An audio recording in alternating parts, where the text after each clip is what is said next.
Hey friend, welcome to my channel Suban medico homoeopath में doctor Pavitra Bhandari. आज मैं आप लोगों के साथ डिस्कस करना चाहूँगी अपने ये टॉपिक के बारे में, जैसे how to start homeopathic practice.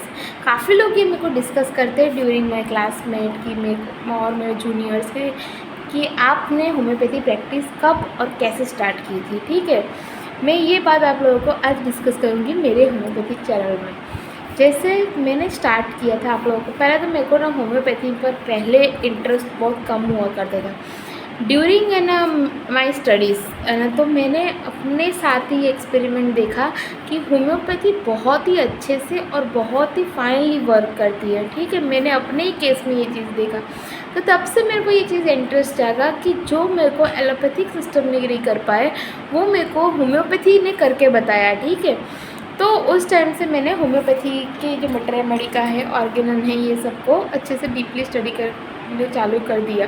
क्योंकि उस टाइम पे रेपर्टरी तो मेरे सब्जेक्ट में नहीं था, इसलिए मैंने रेपर्टरी नहीं पढ़ी थी उस टाइम पे। लेकिन बट ऑर्गेनन और ना मटेरिया को मैं काफ़ी अच्छे से पढ़ी थी।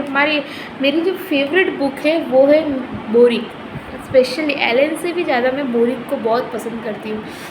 तो वो बुक मेरी फेवरेट बुक है। इवन सोते टाइम भी मैं बोरिक को हाथ में रखती थी, इतना मेरे को फेवरेट बुक है वो मेरा। तो उस टाइम पे ना, उस टाइम पे मेरे साथ ये मिरेकल हुआ था। तो जब मैं सेकेंड ईयर में थी तब उस टाइम पे मैंने अपना ना होम्योपैथी जैसे घर पे ही पहले स्टार्ट किया था। जो मैं आर्निका, रस्टॉक्स, रूटा, इस तरह के जो कॉमन मेडिसिन है वो सब जो हम पढ़ते हैं, वो मैंने सोचा कि काम करते। तो हम जब एलोपैथिक मेडिसिन जो थोड़ा सा भी बदन दर्द हो या ऐसा कुछ हो तो हम एलोपैथिक लेना चालू कर देते, उसके बदले हम होम्योपैथिक में तो पढ़ा ही है ना। तो मैं जब भी किसी को ऐसे बोले बॉडी एक हो रहा है, थोड़ा हल्का सा बॉडी में कड़तल लग रहा है, तो ऐसा अगर कोई मेरे को ऐसा बोले तो मैं उसको रस्टॉक्स दे ही दूँ।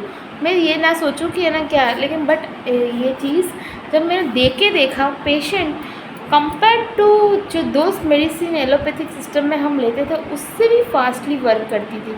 तो जैसे है ना 15 मिनट में मैं रिपीट करवा, 15 मिनट में लीजिए, फिर हम देखते क्या होता है।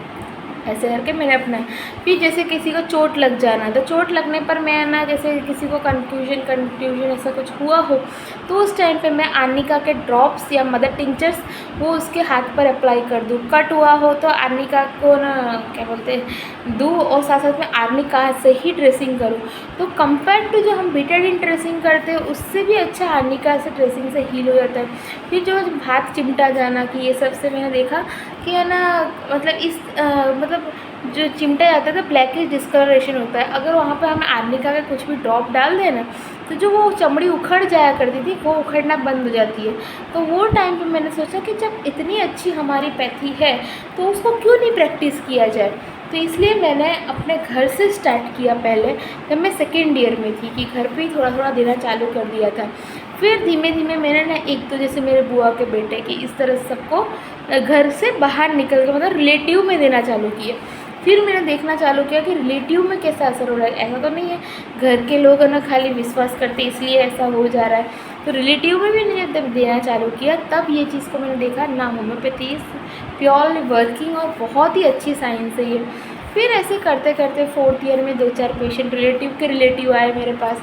इस तरह से करते करते फिर धीमे धीमे मैंने देखा during my internship I have develop my chamber, मैं क्लिनिक, मतलब मैंने मेरी छोटी सी ओपीडी जो घर पे ही मैं चलाती थी वही मैंने डेवलप की।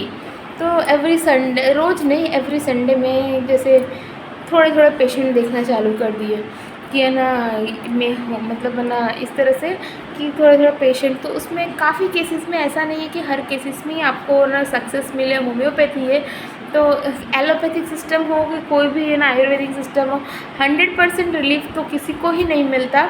बट आप ना अगर अपने केसेस में 10 में से अगर आप 5 भी केसेस ठीक कर पा रहे हो तो वेल एंड गुड है आपके पैथी के लिए, आपके नॉलेज के हिसाब से। ड्यूरिंग माई इंटर्नशिप मैंने अपना है ना होम्योपैथिक नॉलेज को भी काफ़ी इंक्रीज़ किया, अपने है ना होम्योपैथिक के प्रैक्टिस को फास्ट करने के लिए। कि अगर ना मेरे फ्रेंड्स ने उन्होंने भी काफ़ी हेल्प की, ऐसा नहीं है कि मैं अकेली ही इस तरह से हम ग्रुप डिस्कशन करते थे कि ड्यूरिंग माई इंटर्नशिप के टाइम पे हमने ना काफ़ी डिस्कशन किया ये केस है तो किस तरह से हम हैंडल करें allopathic point of view plus homeopathic point of view, क्या डायग्नोसिस करें क्या नहीं करें, हर चीज़ को डिस्कस कर सकते हैं। इस तरह से होम्योपैथी प्रैक्टिस का हम चालू कर सकते हैं। ऐसा नहीं है कि एलोपैथिक सिस्टम ख़राब है, ऐसा हम नहीं बोल सकते। ड्यूरिंग इमरजेंसी वो बहुत ही अच्छी सिस्टम है, बट जिन केस में वो काम नहीं करते उस केस में होम्योपैथी बहुत ही अच्छी काम करती है। स्किन के केस में स्पेशल काफ़ी मेरे अलग स्किन के पेशेंट है, इवन विटिलिगो तक मैंने देखा है कि मेरे पेशेंट में विटिलिगो क्योर हो रहा है। अभी कम्प्लीटली क्योर नहीं है, मैं अपने वीडियो में डालूंगी जिस दिन कम्प्लीटली क्योर होगा, बट 30 to 40% पेशेंट में रिलीफ आ चुका है विटिलिगो में। तो इससे अच्छा और क्या रिलीफ चाहिए। फुल्ली सेटिस्फाइड पेशेंट होते हैं जब आप ये होम्योपैथी प्रैक्टिस करते हैं, तब आपको ऐसा लगता है कि नहीं कुछ तो ज़िंदगी में किया है। नहीं तो बाकी पैथी में कैसा होता है कि बाकी चीज़ों में कैसा लगता है कि नहीं मैं कुछ तो गलत कर रही हूँ, बट ना होम्योपैथिक प्रैक्टिस से आप फुल्ली सेटिस्फाई होंगे पेशेंट से, पेशेंट्स आपसे सेटिस्फाई होंगे। नहीं, मैडम ने जो आपको ट्रीटमेंट दिया है वो फुल्ली सेटिस्फाई है आपके लिए, ठीक है ना। और साथ साथ में इसी तरह से जैसे जैसे होम्योपैथी आप ऐसे स्टार्ट करेंगे प्रैक्टिस करना, माउथ पब्लिसिटी होनी ही है। आप अगर अच्छा काम कर रहे हैं तो आपकी माउथ पब्लिसिटी होगी, और माउथ पब्लिसिटी से ही आपके पास पेशेंट रहेंगे, और पेशेंट को आप हमेशा प्रायोरिटी पेशेंट को दीजिए। कोई भी काम हो आपके लिए, कोई भी इम्पोर्टेंट का, तो आप जॉब कर रहे हो कुछ भी कर रहे हो, वो सब चीज़ों से अगर आपको पहले पेशेंट को ही प्रायोरिटी देना चाहिए। आपका जो बहुत इंपॉर्टेंट काम है तो काम को कैंसिल करिए, आप पहले पेशेंट को प्रायोरिटी दीजिए, तो आपके पास वो प्रैक्टिस आपकी स्टार्टअप होगी, ठीक है। तो इस तरह से आप करिए, देखिए होम्योपैथी प्रैक्टिस सबकी स्टार्ट हो जाएगी। और जय होम्योपैथी, जय एनिमल।